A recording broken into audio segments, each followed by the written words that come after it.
Right breaking చూస్తున్నాం. AP deputy CM Pawan Kalyan పై తెలంగాణ మంత్రులు ఫైర్ అయ్యారు. ఇప్పటికే వివాదం మంత్రి కోమటిరెడ్డి తీవ్రంగా స్పందించారు. తెలంగాణ రాష్ట్రాన్ని అవమానించినందుకు పవన్ కళ్యాణ్ క్షమాపణలు చెప్పాలని డిమాండ్ చేశారు. క్షమాపణలు చెప్పకపోతే నిజాం రాష్ట్రంలో ఒక్క సినిమాకి కూడా అవకాశం కల్పించబోమని హెచ్చరించారు. క్షమాపణలు చెప్పినట్లయితే కనీసం 2 రోజులైనా సినిమాలు ఆడే ఛాన్స్ ఉంటుందని మంత్రి స్పష్టం చేశారు.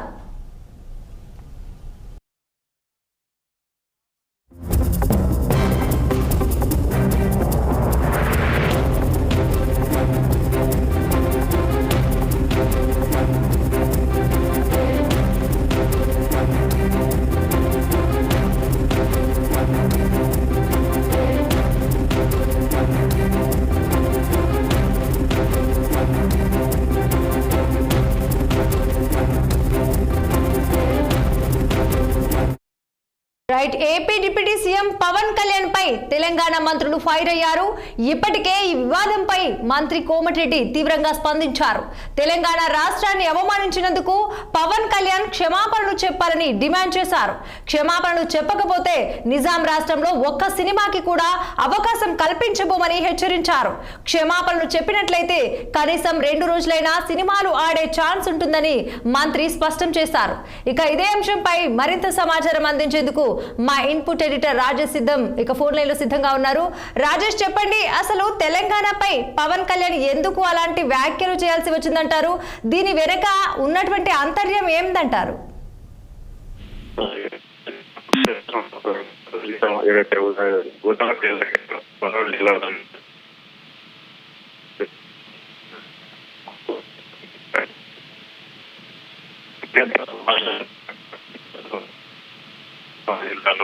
ఇంత ఇలా అయిపోయినాయి, మొండి అయిపోయినాయి, మొత్తం ఎండిపోవడానికి కారణం తెలంగాణ వాళ్ళ కళ్ళు, తెలంగాణ ప్రజల కళ్ళే అని చెప్పేసి ఆయన ఆ కళ్ళు పడ్డాయి.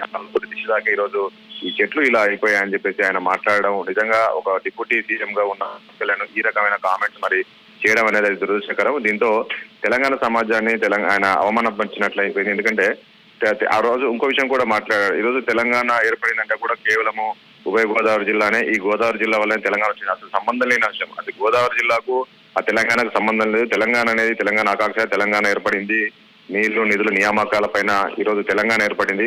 సో ఈ నేపథ్యంలో ఆయన ఉభయ గోదావరి జిల్లా వల్లనే తెలంగాణ, ఇట్లాంటి కామెంట్స్ అంటే అవగాహన లేకుండా మంత్రి డిప్యూటీ సీఎం మాట్లాడడం అనేది కరెక్ట్ కాకపోయింది. దీంతో ఈ రోజు నుంచి నిన్నటి నుంచి చూస్తున్నాం మంత్రులంతా కూడా ఫైర్ అయ్యారు. ఇదే అంశానికి సంబంధించి కూడా మనము 4 రోజుల క్రితం ఒక డిస్కషన్ కూడా పెట్టాము. పవన్ కళ్యాణ్ ఈ రకమైన కామెంట్ చేయడం ఎంతవరకు కరెక్ట్ పైన దీనిపైన జనసేనకు సంబంధించిన వాళ్ళు కూడా స్పందించారు. ఏదో అనుకోకుండా మాట్లాడారు, కానీ వెంటనే క్షమాపణ చెప్పాల్సిన అవసరం ఉందని మనం డిమాండ్ చేసినప్పటికీ కూడా ఆయన దాన్ని పట్టించుకోలేదు. కానీ ఈ రోజు మంత్రి కోమటిరెడ్డి కావచ్చు, ఎందుకంటే ఆయన మంత్రి కోమటిరెడ్డి సినిమాటోగ్రఫీ మంత్రిగా కూడా ఉన్నారు. సో ఆయన ఒకటే అన్నారు, ఈ రోజు తెలంగాణ ప్రజలను ఆ రకంగా ఆయన అవమానించడం, తెలంగాణ అవమానించడం కరెక్ట్ కాదు. వెంటనే ఆయన క్షమాపణ చెప్పాలి, లేదు అంటే మాత్రం తెలంగాణలో ఆయన సినిమాలు ఆడనివ్వను అని చెప్పేసి కూడా ఆయన చెప్పారు. ఆయననే కాదు, మంత్రులు అదేవిధంగా ఎమ్మెల్యేలందరూ కూడా స్పందించారు. రోజు రోజుకైతే ఆయన మాట్లాడిన కామెంట్స్ పైన రోజు రోజుకు వివాదం ముదురుతూ ఉంది. ఇప్పుడు 2 తెలుగు రాష్ట్రాలు కలిసి అభివృద్ధి వైపు ముందుకు వెళ్లాలనుకుంటున్న ఒకవైపు ముఖ్యమంత్రి చంద్రబాబు నాయుడు గారు కావచ్చు, అదేవిధంగా ఇటు పవన్ రేవంత్ రెడ్డి గారు కూడా చెప్తున్నప్పుడు కూడా ఈ రోజు డిప్యూటీ సీఎం ఈ రకమైన కామెంట్స్ చేయడం అనేది మరొకసారి ఉద్రిక్తలకు దారి తీసినట్లని కూడా చెప్పుకోవచ్చు. మరి ఇప్పటికైనా సరే మరి డిప్యూటీ సీఎం పవన్ కళ్యాణ్ స్పందించి ఆయన మాట్లాడిన దానికి క్షమాపణ కోరుతూనే ఇది ఇంతటితో అలాంటి అవకాశం ఉంది, లేదంటే మాత్రము ఇది పెద్ద ఎత్తున ఉద్యమంగా మారే అవకాశం కనబడుతుంది. మరి ఎందుకు ఈ రకమైన కామెంట్ చేశారు? ఎందుకంటే హైదరాబాద్ నుంచి కానీ తెలంగాణ నుంచి కానీ ఎవరు కూడా ఉభయ గోదావరి జిల్లాకు వెళ్ళారు. ఎందుకంటే అక్కడ నుంచి చాలా మంది హైదరాబాద్కు వస్తుంటారు. ప్రతినిత్యం రోజు 100 మంది హైదరాబాద్కు వస్తుంటారు. కానీ ఇక్కడ నుంచి ఎవరైతే ఎవరు ఉభయ గోదావరి జిల్లాలోకి వెళ్ళరు. కానీ ఆయన ఆ రకమైన కామెంట్ చేయడం అనేది మాత్రం కరెక్ట్ కాదు. ఆయనకు అవగాహన లేక మాట్లాడినట్లు తెలుస్తుంది. వెంటనే డిప్యూటీ సీఎం క్షమాపణ చెప్పాలి తెలంగాణ సమాజానికి అనేది ఈ రోజు మంత్రులంతా కూడా డిమాండ్ చేస్తున్నారు. చూడాలి ఏం చేస్తుంది అనేది. దాన్ని బట్టి మనం డిప్యూటీ సీఎం క్షమాపణ చెప్తాడా, లేక ఆయన మాటలకు అలా కట్టుబడి ఉంటాడా ఏందనేది మాత్రం రాబోయే రోజు చూడాల్సి ఉంటుంది. రాధిక, ఈ వివాదం పవన్ సినిమాలపై ఎంతవరకు ప్రభావం చూపనుందంటారు? ముందు ఎలా ఉండబోతుందంటారు?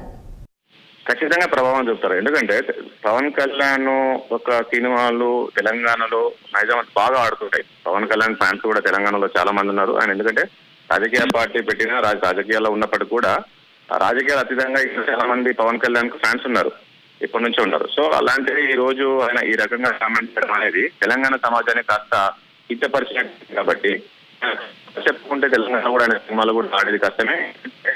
స్వయంగా సినిమాటోగ్రఫీ మంత్రి ఖచ్చితంగా చెప్పాలి, లేదు అంటే ఖచ్చితంగా చేయాల్సి ఉంటుంది, చెప్పాల్సి ఉంటుంది. లేదంటే అర్థం ఆయన సినిమాల పైన ప్రభావం పడుతుంది. ఎందుకంటే ముఖ్యంగా పవన్ కళ్యాణ్ సంబంధించిన అన్ని ఆస్తులు కావచ్చు, ఆయన కుటుంబ సభ్యులు కావచ్చు, వీళ్ళందరూ కూడా హైదరాబాద్ లో నివాసం ఉంటారు.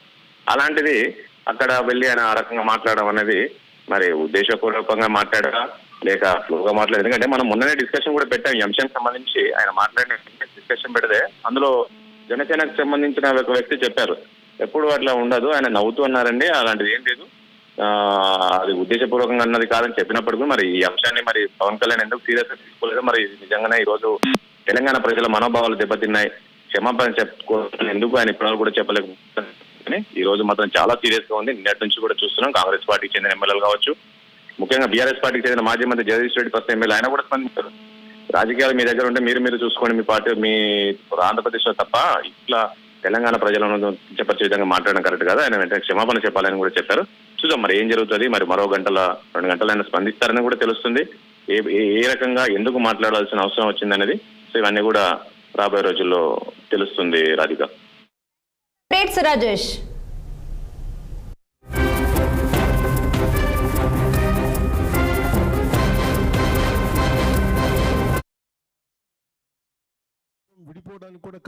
రాష్ట్రం విడిపోవడానికి కూడా కారణం గోదావరి జిల్లాలో పచ్చదనమే. ఆ శాపం తగిలేసినట్టుంది. ఈరోజు గోదావరి జిల్లాలో మొత్తం కొబ్బరి చెట్లతోటి, తెలంగాణ నాయకులంతా అంటారు కొబ్బరి చెట్లతో చాలా ఆనందంగా ఉంటుంది, మీరు ఏమంటుందని పచ్చదనంతో చాలా బాగుంటుందండి. ఈరోజు కొబ్బరి చెట్లు ముండలు కూడా లేవు, అంత దిష్టి తగిలింది కోనసీమకి. నాకు దీనికి తగిలినంత దృష్టి నరుడి దృష్టికి నల్లరాయన పగిలిపోతుంటారు. అలాంటిది కోనసీమ పచ్చదనం ఎంతమంది కళ్ళలో పడి వాళ్ళందరూ దృష్టి తగిలి ఈరోజు మొండేలతో కొబ్బరి చెట్లు ఉన్నాయంటే దీనికి ఇంకా మనం కరెక్ట్ చేసుకోవాల్సిన అవసరం ఉంది, దీన్ని సరిదిద్దుకోవాల్సిన అవసరం ఉంది. కానీ ఈ విధంగా మాట్లాడి దాదాపు 13 సంవత్సరాలు అయిపోయింది. తెలంగాణ 13 సంవత్సరంలో పడుతున్నది. ఈ సమయంలో మా తెలంగాణని అవమానపరచొద్దని పవన్ కళ్యాణ్ గారు బేషరతుగా క్షమాపణ చెప్పితేనే తెలంగాణ ప్రజలు క్షమిస్తారు. నైజాంలోనే చిరంజీవి ఫ్యామిలీ సినిమాలు ఎక్కువగా వాడుతుంటాయి, వాళ్ళే దానికి క్షమాపణ చెప్పకపోతే ఎవ్వరు కూడా చిరంజీవి గారికి సంబంధం లేదు. Chiranjeevi is a super man, ఆయన ఎప్పుడు కూడా వివాదాలకు దూరంగా ఉంటారు. కానీ పవన్ కళ్యాణ్ కొత్తగా రాజకీయాలకు వచ్చి డిప్యూటీ సీఎం కాగానే తెలిసి తెలియకనే మాట్లాడిండో, మరి కావాలని తెలంగాణ వాళ్ళని అవమానపరచాలనుకుండో ఏమనుకుండో, కానీ దానికి క్షమాపణ చెప్తే కనీసం ఆయన సినిమా 1-2 రోజులన్నా ఆడుతుంది. చెప్పకపోతే ఎక్కడ కూడా తెలంగాణ థియేటర్లలో సినిమాలు రిలీజ్ కావు. సినిమాటోగ్రఫీ మినిస్టర్ గా నేను చెప్తున్నా ఈ మాట. కానీ ఈ విధంగా